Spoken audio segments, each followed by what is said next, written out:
We stay in the U.S., where Israeli Prime Minister Benjamin Netanyahu has addressed a joint session of Congress. He promised to continue the war against Hamas in Gaza and called on the United States to stand united with Israel. In his speech, he also defended his country's conduct of the war, which has left some 40,000 Palestinians dead. And as he made that speech, thousands of protesters gathered outside to demand an end to the conflict. A standing ovation by US lawmakers for Israeli Prime Minister Benjamin Netanyahu. In his address to a joint session of Congress, Netanyahu defended his country's conduct in the fight against Hamas in Gaza and urged for more US support.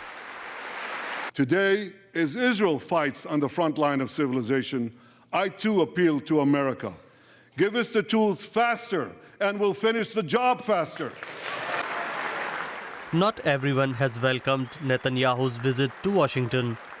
Dozens of US lawmakers boycotted, and a Palestinian-American Congresswoman, Rashida Tlaib, silently expressed anger over the number of Palestinians killed in Gaza.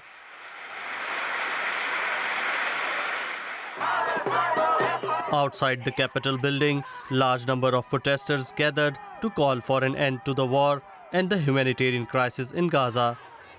Several were arrested after clashes between police and protesters.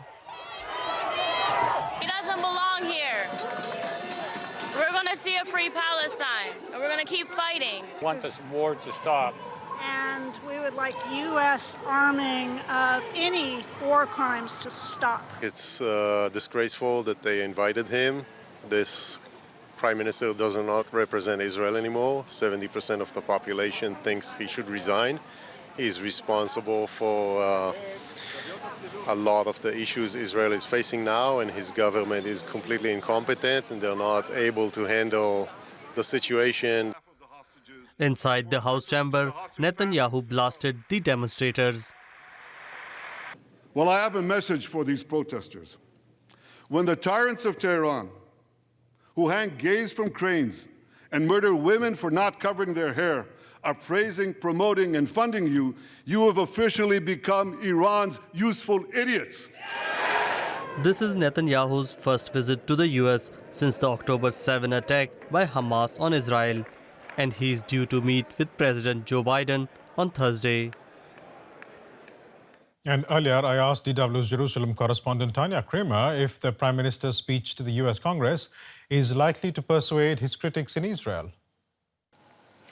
Well, I don't think so, because there has been a lot of criticism even ahead of him traveling to Washington, with his critics saying, among them also many relatives of the hostages that are still being held captive in Israel, saying he shouldn't go to Washington. He should work on a deal, and at least if he goes to Washington, he should announce that a ceasefire deal that would see the release of those remaining hostages would be close. And this certainly didn't happen now.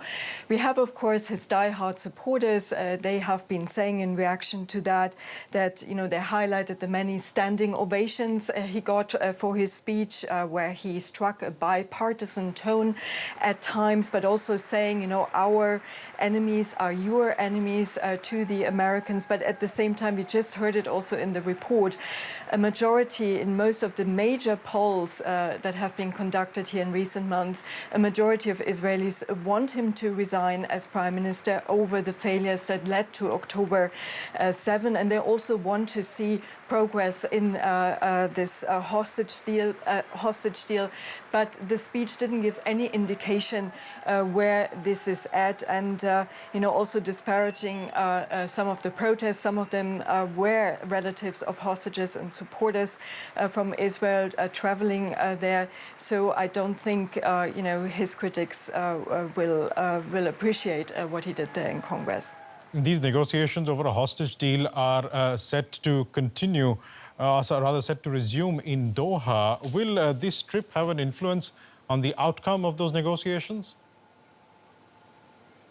Well, this is still to see, because from what we understand, on last Sunday, the Prime Minister's office said this week there will be a delegation leaving on Thursday today to Doha to continue those talks. This, as far as we understand, trip has been postponed because first today US President Joe Biden and Prime Minister Benjamin Netanyahu will meet in Washington. So there are a lot of eyes on this meeting, where it's expected that both are talking also about the ceasefire deal. There is a saying by officials that the main framework has been agreed upon, but there are many, many details that remain and gaps remain open. So for the moment, we don't know exactly where those negotiations stand. About that meeting between President Biden and Prime Minister Netanyahu, Vice President Kamala Harris is also expected to be there today. Biden did not invite Netanyahu to Washington. He was there at the request of congressional Republicans. Is that likely to be a tense meeting?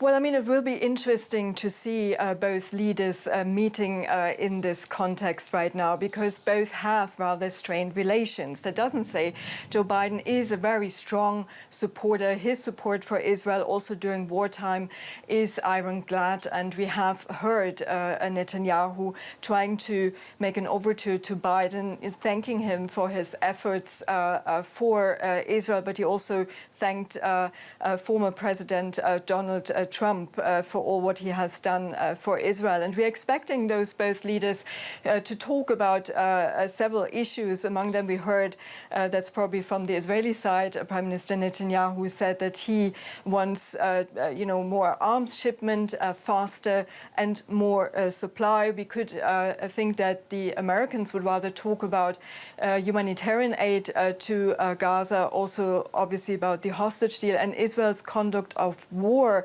And that comes after Netanyahu said in a speech to Congress yesterday, he claimed basically that there were almost no civilian casualties in the offensive in Rafah. So I think both have a lot to talk about. But again, it's also to see what leverage Joe Biden has. And now that he's dropping out of the presidential race, how much pressure he will exert on Benjamin Netanyahu. We'll leave it there for the moment. DW's Tanya Kramer in Jerusalem. Thanks so much. A quick look now at some other stories making news around the world. Australia says it is sanctioning 7 Israeli settlers in the occupied West Bank because of their involvement in violent attacks against Palestinians. Australian Prime Minister Anthony Albanese says settlements in the West Bank are an impediment to a two-state solution. The EU and the US have already sanctioned some Israeli settlers.